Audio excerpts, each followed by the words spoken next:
Right. How would you refer to like a sprinter in that situation compared to like the long distance runner? Because the long distance runner has good stamina, right? I mean, you could just say Hmm. speed, but that doesn't. I guess it fits because you got Bloodseeker, but it doesn't truly fit. Mm, again, stamina versus what was One that? pump chumps. There you go. Okay. Stamina versus like what would be the equivocal? Because like longevity, lasting longer stamina. You could Right. say that the sprinter is faster, but I feel like there's a more sophisticated word and we're just forgetting it. All right, before we get too deep into that thought process, faster heroes of Viking. Just no cooldowns. What are we looking at? What do we know they like to pick? Snapfire. Snapfire would be great. Wait, that has cooldowns. Mm, But Phoenix hates them. no, I think yeah, it's kind of a nice hero here. It's definitely a good egg killer, and on top of that, it's also you can say that the kisses have a long cooldown, but I feel like you don't really have to rely on playing this hero around the kisses so much. I think the hero is just it's just kind of strong. All right, I like this from Nip. I feel like Yeah. Nip looks strongest when Charlie has these kind of more present type of heroes, like the Troll Warlord, the Lifestealer, right? Like I don't want to see him on Hmm. these kind of hyper late game heroes. I liked his No. presence in the mid game. Yeah. No. Definitely. Yeah. And this is also it's kind of a nice. This is something like just in general when you see this position for Tiny, this hero becomes he loses so much of his purpose when there's a life stealer in the game. Just you can't really pressure them in the laning stage. It's pretty much impossible. And yeah, you kind of just lose your purpose. And this is why I think potentially we might see a swap here. We might see just some kind of Bloodseeker win Raider lane, and it might be a mid tiny here from Viking. I wouldn't put it past them at least. And yeah, just see how NiP responds. They're gonna pick a mid hero that either has to be good against Windrunner or Tiny, preferably both, but I don't know if such a hero exists. And Oh, Windrian plus Tiny. Like a OD's. Yeah, I don't know about OD against Tiny though. okay, so it's gonna be the Invoker. Also, actually, in that case, you'd be picking out. What's kind of holding our Devourer back right now? Do you think? I think the hero's just too slow. I mean, there was that one game where Secret played it, right? Sure, but that's secret, But that right? was kind of it was also like a really good game for the hero. I just think the Yes. hero just seems a little bit slow, maybe. You don't have any they have no physical damage, you have no tower taking. Just there are a lot of things. Also, like Halberd has been a very strong item now for a while. That's true. I think there are a lot of things that just make it so that and Odie can't really buy MKB, right? He gets really countered by this these Halberd. So It's I think like that's the one of those type of heroes. Whenever it's powerful, like whenever it's meta, it's incredibly potent, right? Like there's certain mhm. heroes that fit in that. So I guess it makes sense. Like when we see him, he's dominant everywhere, and then obviously gets nerfed into the ground. Doesn't really have Yeah, that stable relevance. one of the more disgusting metas, kind of whatever I remember was Oh god, was it the the Axe Rush OD one? Omni. Oh yep, the OD Omni. That OD was Omni. That also was that was with the Shrek was an alternative as yeah. well. I kind of Hmm. miss Leshrac a little bit though. I feel like Yeah, I that miss hero Lesh is too. Lesh is always a fun hero to watch because there's just so much going on, right? pretty colors, You dude. deal so much damage. Yeah, Disco Pony, definitely a nice hero. OD I not feel so like much. I feel like we'll see him come back when Omni Knight works again. I think that hero feels a little bit too greedy in the off lane role at the moment. Hmm. Definitely. And before we suddenly start getting mid Omni Knight. So Viking now they just need a carry to round out their draft here, and NiP need most likely an offlaner. They could also potentially be a Phoenix offlane. So, That's true. but I don't seems know if kind of that's unlikely into the yeah. Snapfire. So, Also, Sableye, like the type of player he is, the type of heroes he plays, it doesn't. I don't think like fits with that role he has. Like this was mhm. Viking. We know that they like to do the Phoenix. That kind of fits Toby's arsenal. Yeah, I think that the Slaughter would have been a really nice hero there for NiP if they could have gotten their hands on it. Fortunately, it gets banned. I'm curious if I don't know. It depends kind of if you have a hero in mind right now.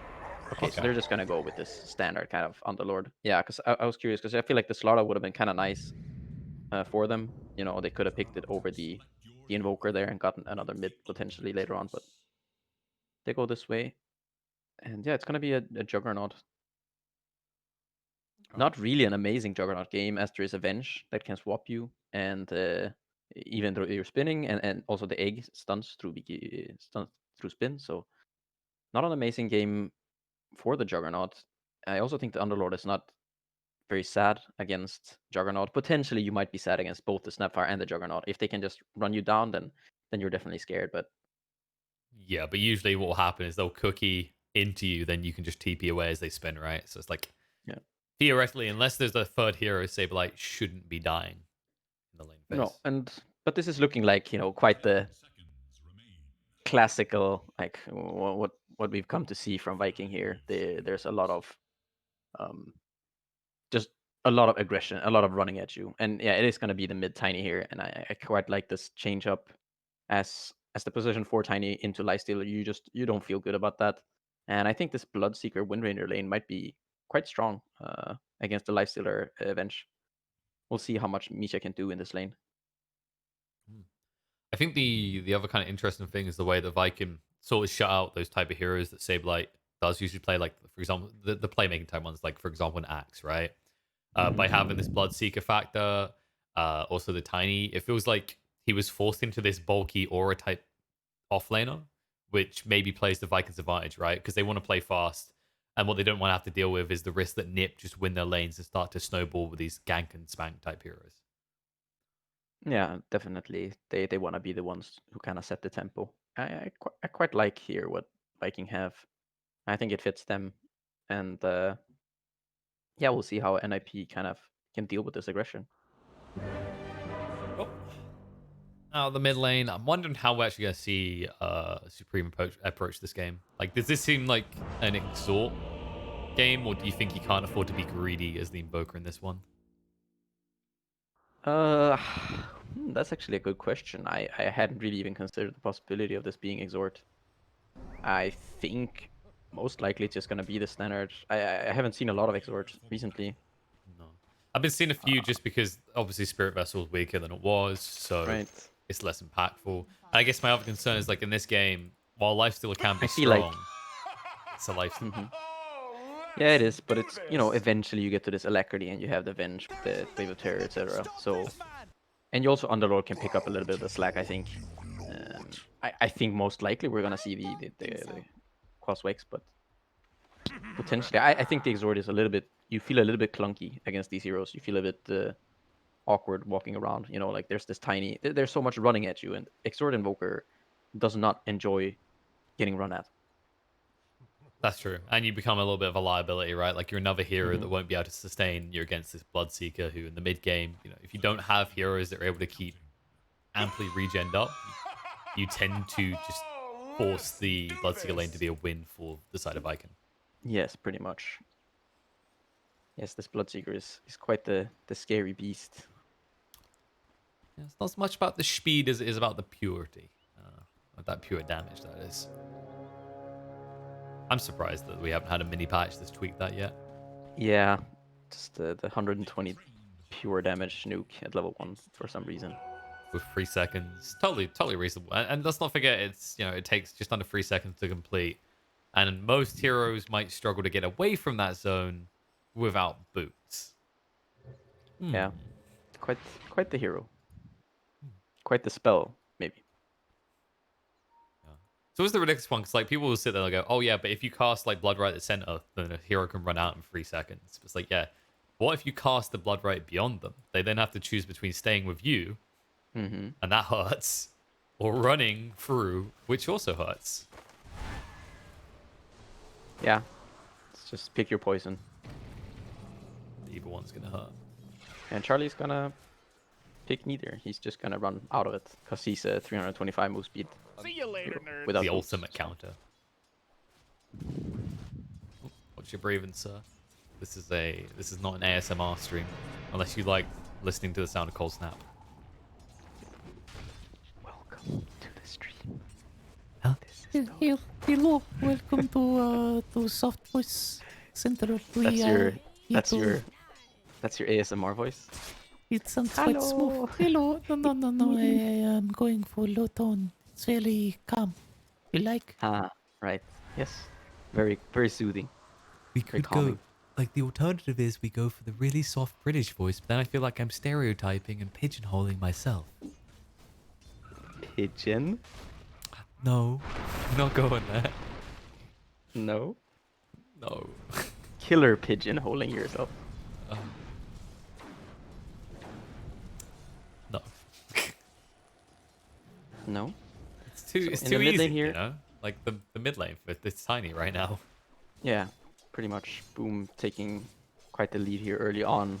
I think this is somewhat expected with just the early levels where Invoker just doesn't really have enough damage to last it against Tiny. I think once Invoker gets to start harassing a bit more, then we're gonna see potentially Supreme come back a little bit more. Just Tiny doesn't Range really enjoy Supreme. getting clicked with his 0 armor. It's fine, you know, because they'll just bring out more regen. No, I mean, he's when you actually look at not. it, when you Okay. like when you think about it, how sad is it that Tiny has 0 agility, 0 perk level? Like, what is that? that is Huh? actually true. That's something I always forget about. Like, Yeah. not just the 0 armor, which doesn't make sense for a person made out of rock. Just the 0 attack speed.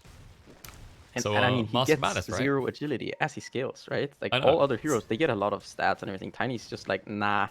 I think I'm he's gonna the just- only one that has that, right? I don't think there's any other It is. hero that No, has a for 0. sure. It's definitely the only hero with the 0. And then whenever you're playing Tiny like support, and the first mistake you make because it's your first time is you level grow at 6. You wonder why you done that. Oh yeah.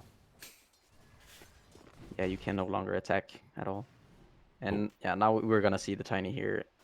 He's gonna struggle a little bit more now as he is kind of low. He has to wait for this rune. The next rune here is gonna be very important for these 2 mid laners. If the Tiny does not get his hands on it, it could be quite annoying for him. Well played by Aramis there, actually. He forced Misha to use the Mango as they were just pressuring each other in the top lane. I don't think Yeah, so. and he also he just waits for the wave of terror. Misha was trying to hold on to it, hoping to cancel this out there, but That does mean he's not going to be there for the contest on the runes, though. So, in theory, the 4-minute rune should go the way of NiP, which could hurt the Tiny a lot. yeah, I think this is quite a nice play here by Misha. He knows that Charlie. Yeah, he's not super free farming or anything, but they're actually gonna make an attempt here. Yep. Gonna turn it into a kill. Not only will they prevent him getting his rune, they'll get the first blood on him as well. Now we'll use that to run all the way back to base and heal up. Yeah, I think it's nice. They recognize that like Charlie he's kind of fine on his own. He is getting bullied a little bit. I think he has used a bit of gold as well on regen. Just I saw him just salve up just now, and he's not gonna be the happiest in this lane as there is quite a lot of pressure from the Bloodseeker and the Windrunner. But Just return. yeah, some of that making this pressure. kill. Yeah, exactly. Just making this kill on the mid lane happen is well worth it. And also, it's the case like Lifestealer, he's going to get bullied a little bit early on, but as soon as I almost say usually once you get the phase boost, right? That's where all of a sudden Lifestealer doesn't hit like a kitten anymore. He hits how he looks. Where the bully becomes the bullier. Misha's looking a bit bullied though. Interesting way to use the shackle shot, but it won't He's matter. looking a little bit dead right now. Yep, a little bit bullishly dead. And while that's happening in the bot lane, there will actually be a kill on Decelerate. Shad, he regrets. Not able to do anything, has to back away. I don't think that's the way that combo in the bot lane's meant to work, to be honest with you. No, and also this means that now the NiP heroes, however, are kind of lowish. Oh, okay, now they're gonna be a solve. Nope, scrap that. Let's see if there's any other hero on the map. No, there's NiP are all healthy. There is no other hero we can point to being low, so Toby can feel good. Yeah, okay, so Celery's gonna port mid and just refill the bottle. And yeah, now you can see like this lane, right? Like with that kill, and also the fact that Invoker just can kind of easily harass this Tiny. You can see now the net worth is. Speaking of that Invoker,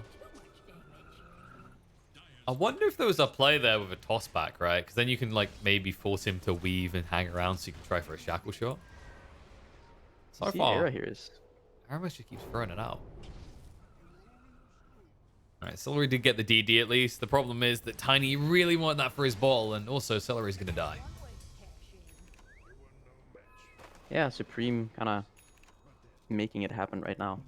Getting off to this nicer start early on for this Invoker is, think it can kind of set him up for having a very nice game here. And when you look at the other lanes as well, right, like Saberlight is popping off the farm. We already mentioned Charlie's suffering a bit, but this hero, I don't feel like he needs much in this game to be present and involved in the fights. No, definitely not. You just, it's kind of why they picked, like you see, look how well they're doing in these two other side lanes where the Underlord he's starting now to pressure this Juggernaut quite a bit, right? He just has this overwhelming amount of damage on the Underlord after you kill these creeps and you push the lane, and yeah, you can see the Juggernaut is struggling both levels and the net worth here. I like the Saberlight went for the root as well. Error. And bring him low, but he has got the dive to escape. He's just going to bait out the maximum he can and force a rotation out of Aramis as well. Saberlight, he forgot that mana is very important for your escape. But yeah, if you randomly kill the we almost saw the courier forgot about by its owner there, as Shadow almost lost it. I mean, he's leading them on such a long chase. Yeah, this is so much wasted time. He could just press his ult. Yeah. Yeah. He might still die, but I don't think he's gonna. Like, boom 4-bat is like, I can't even get close enough. that is going to hurt quite a lot. Just being led on that very, very long chase there. That's a little grim moment. So luckily, both carries Toby's are still struggling. Yep. But that's the one upside for Viking right now, is Toby's having Viking did get to deny the tower at least. So. However, they're going to deny Celery the ability to live anymore as a result. I like that Saberlight went for that early point into Pit of Mouse, by the way. It really felt like it forces out the spins of the Juggernaut in like suboptimal situations. Yeah, definitely. Definitely. It can be very valuable to just have 1 point in it. And it also is good against, of course, the Snapfire. Yeah, I mean, you can still cookie people when they're rooted, but it's just the fact it forces those responses, right? So instead of Viking being aggressive in this bot lane, they're usually defensive. Yeah, and you can see, I mean, Celery is not having a good game. He's 0-3 and, so he's... Right now, NiP are just logging this in the effective strategies against Viking. Just ban and Shania. Yeah, definitely seems to be the way to go. And we're pretty much, the net worth is pretty much dead even. It's just kind of switching a little bit back and forth, so... Well, actually, you have to see if, like, maybe Viking, do you think around 6 they have a lot of play potential? I mean, they've got Snapfire, but I don't know if there's anything else that's that noticeable at level 6, really, in this game. No, there's not anything special, I think, that they have for gonna get or whatever. They just have... I think they do have Toby here, who's having quite a good game, though he might be in trouble now with this rotation from Supreme. Having... like we're gonna have... That's a sad boy. Can he get the blood right off? Nope. Can, He's just gonna go down. Charlie gets a big influx of cash as well. An important point. That's gonna be another component towards that armlet. Yeah, quite an important kill there for the light stealer. Okay, rotation paid off. It looked like he might make it out, but you know how it is. The level 1 Dark Rift is a ridiculously long delay. Both offlaners just taking some time to feed a little bit. Give him to charity, you know. Yeah, they're just like, you died, okay, I'll die too, you know. They're pretty much tied in net worth, these offlaners, and same for... Oh, these carries. everyone testing their spells. The toss came out on Toby, but he actually got interrupted with the tornado, and that rupture is going to be for nothing as Supreme is able to stand his ground. TP rotation in Saberlight does hit the root of the Celery. He doesn't have a cookie anymore. They're moving forward, but Misha can't get in range for the stun. Oh, I mean, that was Viking's play to make, and they end up being the ones who get the casualty. Yeah, and now Toby, who we saw just a minute ago, I think he was at least like 1,000 gold ahead of this lifestealer. Now Charlie is almost caught up on the back of these. I mean, the second death was quite silly, I think, by the Bloodseeker there. Dying back-to-back does that for you. Speaking of dying, Saberlight might end up doing that. They're actually baiting them in, though. Tiny, in the end, comes too far forward, loses all his mana. Cookie might just about get him out, but the dive through is going to ensure the kill from Error. The TP out attempt will be successful, but barely. Oh, and the Sunstrike just off the mark. Oh, and bench, close, brought low, man. big one.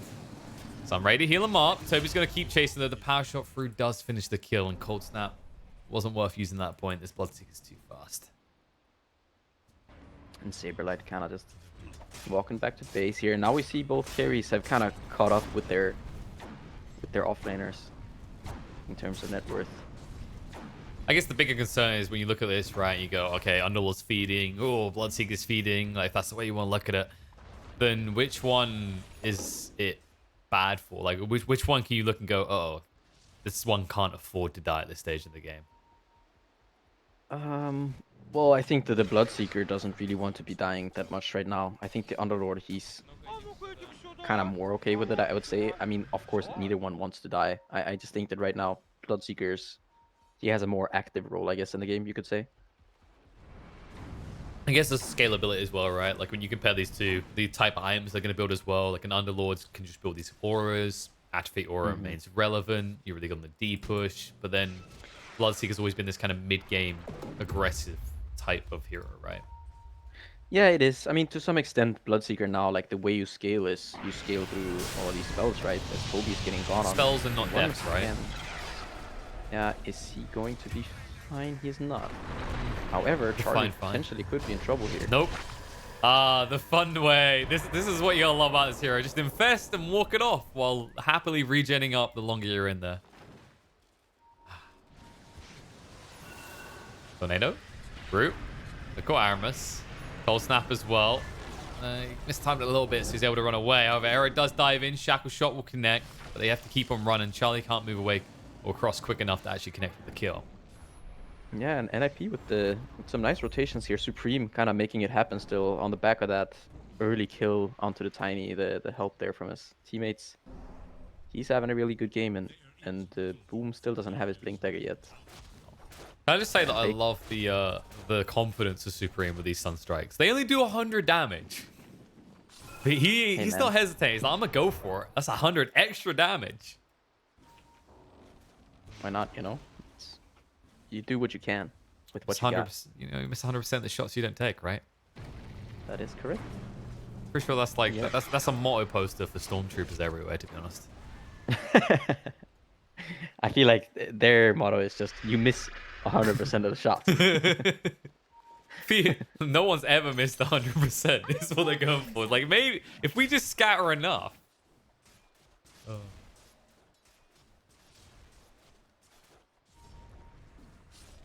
Yeah, Supreme, he's gonna have almost this completed orchids here. So do you think close now? Do you think if like the stormtroopers were aware of how inaccurate they were, they could use it as like a reverse curse? You know, one of the situations where like, oh man, I'm cursed to always miss. Mm-hmm. What if we tried to miss? Right. Yeah. If they just like they tried really hard to miss, would they then actually succeed? Yeah, I get to see it now, on the right? top lane here. Era goes boom, pretty much. See, like Era, right? So what happened there was they didn't want to hit the avalanche toss combo. You could say that he made an error. You could. That's not how we spell that word. Eh. You could say that he went boom. Someone might have already said that. No, just save that one for when the egg fails to go off. Then. Right. Got it. Let's be honest, most of these get already used. This is why I personally love to see new stacks coming through, okay? It's just an opportunity to use like a new quality line. New names. Yes. Yeah, yes, I agree. Because the problem with me is like I just blurt crap out. Anyone can affirm this. There's nothing organized about stuff that I do. So for me, like I'll just blurt them out and I was like, oh, Pigeon, people have already made that comment 20 times. I'm like, I don't know. Toby here might be trouble. Death. Toby or not Toby? See? This time, it just happens. I mean, I literally just looked at him. I was like, Toby. Supreme's still popping though. He's keeping up on the top of the net worth chart. Actually, better than his other two counterparts. And as we talk about that, there is a move by Boom. He managed to find another pick off. Silence comes out on the side, though. The irony of Bloodseeker being the one starts, and this is not lost on him. And Toby, he will have to use to try and buy some time. Reinforcements coming in. Shackle shot, beautifully done. With the kisses follow up and the rupture, Supreme's game may finally look on the downslope as he does go down. They're not done. Yeah, and the Viking are just ramping it up here. Okay, stabilize that. They send a message like, next time, Underlord, you're going to be in the grave as well. Yeah, and just kind of on the back of this Blink Dagger now from Boom, they found these like 2 kills. I think they found. I think he got 2 kills now, and then also just the kill on the Invoker just there. Jump in, goes in once more, Charlie? swap to get Charlie away though. Misha's healthy enough to stand his ground. Toby, oh no, he knows this feeling too well. Root in, no easy escape. That yours is just free set up for Saberlight. They do get the tower though, and that'll be worthwhile in the eyes of Viking. Yeah, once again, Toby going down here. He's starting to have a bit of a rough game. But at least his teammates, I mean, Chad now is starting to become quite the hero here. You tried to finishing off avoid the saying Strums Chad, and didn't you? Manta. Yeah, I did. Cookie trying to get Tiny out. He does not look Chad at all. He looks very small. I guess you could say he looks a little bit tiny. And I'll be able to get the tower as well and move away. And Charlie almost has that death. So this is when the Lifestealer becomes a tad wee bit spooky. Yeah, definitely with this armlet Deso, and also kind of just Avenged to back him up with the minus armor. He's gonna be hitting quite hard. There's gonna be initiation onto Era here. I mean, would you call it initiation? Charlie doesn't think it's an initiation. He says it's my initiation. Celery trying to get away, but he's just gone. Sunstrike finishes him off. And Charlie just randomly infest bombs out because he wants to deny a creep. And finally the Sunstrike gets to finish someone off. That's 2 points in Exhort now, that's why. It's not like that was a 50 HP target. Supreme is going to the BKB. I wonder if he'll actually then opt over to like Solar Crest, for example, just try and start supporting Charlie at that stage. On the Invoker? Yeah. Potentially. I mean, we could also see something like from the Underlord, so I think he might go for something with more scalability potentially. But yeah, I mean, it's not really a bad choice. It does help you, take Roche faster, and there are many benefits to it. That's true. I mean, Unlord, like, item-wise, what do you really need after the pipe in this game? I mean, Crimson's kind of okay. I don't think it's imperative, though. I feel like we don't see that many Crimson Guard pickups anymore. Yeah, that's definitely true. I definitely don't see it as much. Do you think it's just too expensive for what it does? And, like, the timing's missed? Or is it some more like Heaven's Halberd's just too good in comparison now? Yeah, it might just be the halberd thing, to be honest. There we found the answer. He's going to build a Heaven's Halberd. Arrow's being a little bit cheeky. But, nope. Cold Snap's going to be there. I was like, Supreme, he might get there. I was more curious about the weird shaking trees. Quite there. speedy. He's slightly speedy boy with maxed out Wex, as they're about to discover. He's super speedy because he's got a Lifestealer inside him. Toby sees, and he regrets. He'll try and buy himself some time by using art, but the Ice Wall's already down, and so is he. Yeah, I feel like this is a reoccurring theme here with Toby. He seems to be finding himself in quite a lot of difficult situations. He's changing location, though. He's like that. It's like that sibling that goes abroad and always gets in trouble with the local police. It's always in a different place. Always for a different reason. Yeah, do you have a lot of experience with such a sibling? Or are you that sibling? I've never been in trouble with the police. In trouble? No.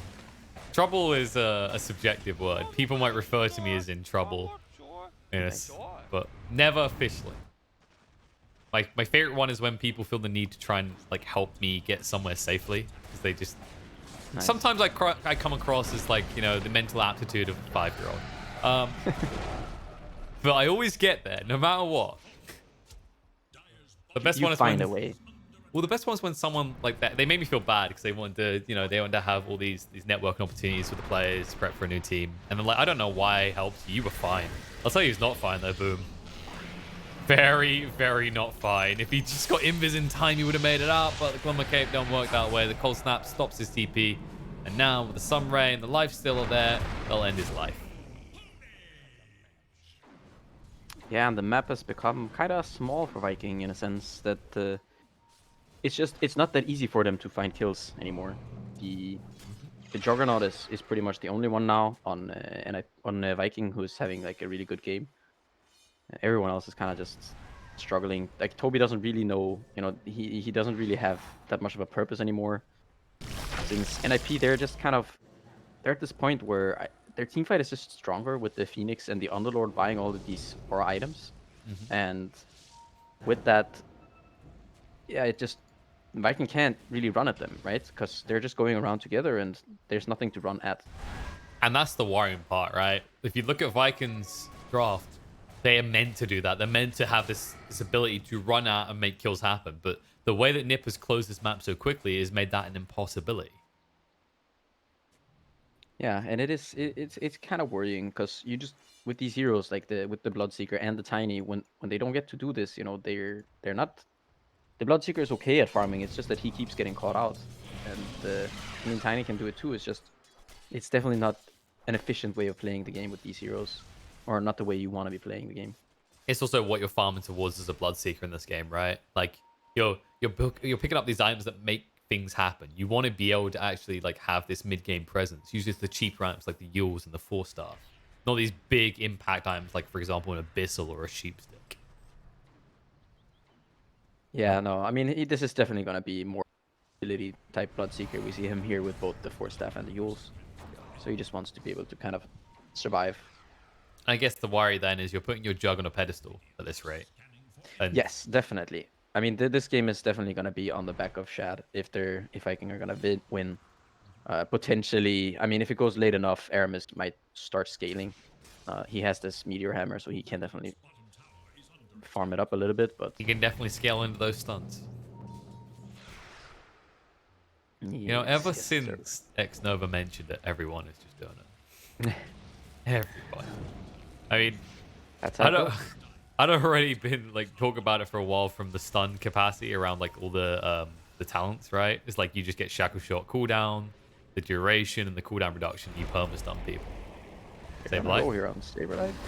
I don't know if you got the damage for that though. Teleport out. Bruce.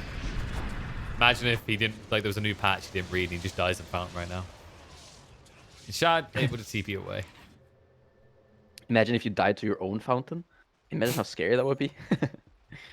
Man, how would we do that? Look, if only there was a way. So it'd be like a Winter's Curse type ability that just kind of affects you passively. Imagine if there was no fountain at all. Just like where would you're be low, my true you're north? just. I mean, just like there's no healing, right? Like you need to buy more salves, or you need to buy. Jesus, where do I respawn? Items. No, you respawn in this area. There's no well to heal you. But isn't the well meant to like rejuvenate and give life? So like that's ruining the lore. Yeah, but there's no well anymore. Yeah, but how do I respawn there? There's nothing to rejuvenate me. Do you not read your lore, Pajkatt? You've destroyed the whole concept of there's Dota. a portal. There's a portal. You just turned us from Dota to CS:GO. There's a portal, okay, where people they get back into the game if they die, right? Okay, so now what? Gaben's created cloning technology? Yes. All right. Stop questioning.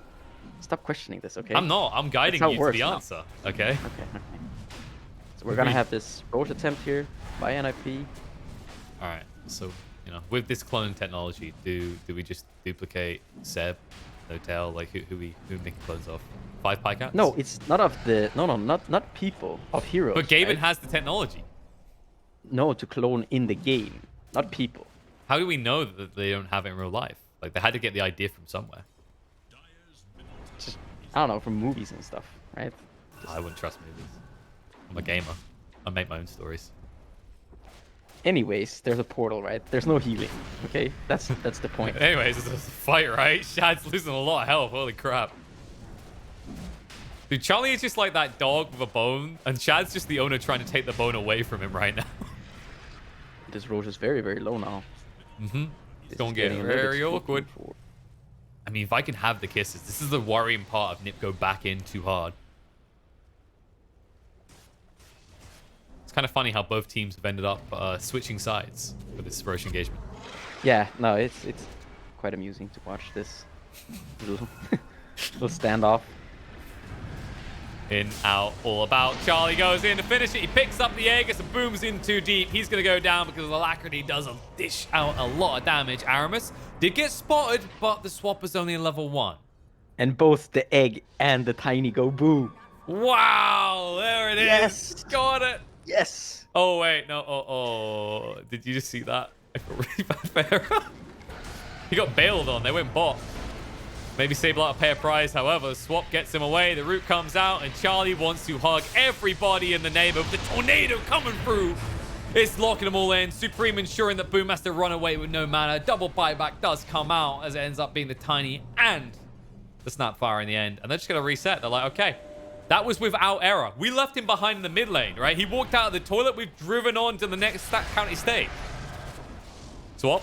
Shad brought back. Root a little bit off the mark. Spin lasts long enough. Charlie trying to back up here. They do not want to commit the Omni Slash to just get rid of that Aegis. The moment they do, they'll be out of firepower. Speaking of firepower, the kiss is coming through. They're pooping all over this man. But the Life Stealer, he hijacks a creep and runs away. But with a glyph, he chooses to go back in. Shad's gone! Supreme gets him with a Sunstrike. Baboom! As the Baboon gets slapped. And now Celery being chased on too. They bait in Charlie, but the rage comes out, and actually the one's being baited right now. And the root of the Celery means he's going to be left behind. Supreme chasing forward with a Rupture on him. He doesn't care. He throws down the Meatball because he loves Italian, but it's not good enough to get rid of Boom. Toby has to run away. Slowly but surely will win the race as he runs to his fountain. However, the race to delete buildings is being won by NiP right now as they turn around and start to wail on this melee Rax who has no defenders left. Yeah, at this point, NiP, they just have... There's too much damage. Charlie with the Armlet Desolator Halberd build also managed to find an Imp Claw. Also just kind of Venge helping amplify some of that damage, and also just kind of Underlord being able to offset so much of the damage from Viking with this Pipe, Greaves, and Atrophy Aura. Mm-hmm. And you have no way through that as well, actually. I guess that's someone else to highlight, is because you're not going to build a BKB on a Jug, so Atrophy Aura is always the variable that's going to screw you in this game. Yeah, there's just not enough damage on Viking here after... I mean, the early game was okay for them. No! Okay, gets out. Thinking about to say about the early game, but I think they're more concerned about the mid game right now as they're losing more buildings. Charlie still has that Aegis. They'll toss him back, but Boom's in too deep this time, and there's no way for him to escape. Cookie to try and get him away. They didn't want to commit the egg with error, but Boom being brought low is able to move away. The swap to get one deep. Shad has to back off. No spin for 10 seconds. Tiny is living, though. They get Boom out in one piece. The buildings, however, are not so lucky. Yeah, it's just... They're trying so like desperately to do anything here, but they just can't get through, and they're just gonna call it. I love that from Celery. Walks towards them typing GG. He's like, I will be final tribute. The captain goes down with his ship as ninjas in pajamas take game 1. Whew. What a game. I mean, you were mentioning early on, right? Like Viking, they had a decent start, at least from Toby's perspective, right? It looked like this Bloodseeker could have some presence, some sort of authority going to that mid game, but those back-to-back deaths really seemed to cripple his ability to do anything.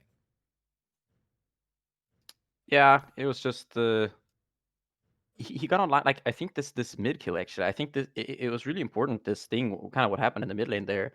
I think Viking had to help Boom secure that rune, because I think that was kind of like the breaking point for him, where this mid lane kind of just became Supremes, right? And then a lot of these early rotations were made by this Invoker who got off to the start, and it could have easily just been the other way around if Tiny finds this rune, or if they help the Tiny, around this minute, then you could easily just be the other way around, where the Invoker is the one who's struggling to find something to do. But now Tiny kind of just fell a bit too far behind, and then just I also think Toby just he seemed a little bit lost there in that game. Like, after the kind of laning stage, he had these back-to-back deaths that really hurt him a lot. And yeah, Viking just they couldn't really find their footing after that. After Toby just kind of dying and Boom also not having this very quick blink. It's kind of interesting that that rotation towards the mid you talk about and how that comes to fruition, right? It's the fact that when you look at Underlord, that hero right now, his early level weaknesses seem to have been offset, right? So that Hmm. rotation happens because Era is able to move away from the bot lane as there's no real pressure that can be applied to him. Yeah, and it's also the fact that, sure, this lifestealer was struggling a little bit, but he also doesn't care that much. I do think, like we saw there at some point, the lifestealer did feel quite sad, right? Like the Bloodseeker he was some 1,000 gold ahead, I think, right before the 10-minute mark. I think he was more than 1,000 gold ahead of this lifestealer, and then Yeah. just with these two back-to-back deaths, he kind of just, yeah, I mean, he wasted his game, or whatever you want to say. I think it's the cheap thrills of that hero, the lifestealer, right? It's like this Hmm. hero, I feel like ever since they reworked Infest the way they did, Yeah. that kind of winning the laning phase is less relevant for him, right? Because now Hmm. not only do you have this infest that can save another core, as a ganking tool with the extra movement speed, it's very easy to get a hero in. Like we saw him charging forward inside Misha every time, right? Like how often do you see Avenge when you get to that 20-minute mark and you have no gold on you being the one leading the charge into heroes like Tiny, Bloodseeker, for example? Yeah. No, it was rough for Viking past this early stage. Well, hot show from NiP. Viking looking a little bit unusually lost as they went into that mid-game situation, and I mean, wonder what we're thinking for game number 2. I think top amongst my list is Ion Ench going to be banned again, and considering how well this went for NiP, I wouldn't be Probably, surprised. probably yes. Yeah, but we'll get to that anyway. That's a few minutes off. Go get yourself a snack, return, maybe crack up in a monster, and be ready because when we come back, we've got another game between Viking and Ninjas and Pyjamas. Well, we'll see if this is going to go the same way as game 1 or if Viking can make this best of 2 end with a draw 1-1 apiece.